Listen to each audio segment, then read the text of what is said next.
მე თუ იცით რა სიკვდილი ცოცხლავისგან გიცდია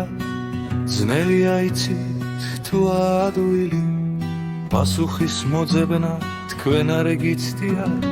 ვინც იცის პასუხი ბედნიერია მაგრამ პასუხი აქვს უმეტეს თუმცა ცხოვრება მშვენიერია პასუხს მოითხოვს ბოლოს უზუსტეს ამ ქვევნად თოვებთ მხოლოდ ნაკვალევს დროის მანძილზე ისიც იშლება მაგრამ სიმართლით ამ კვალს ვინც გალევს ღვთის წიგნში თებით აღინიშნება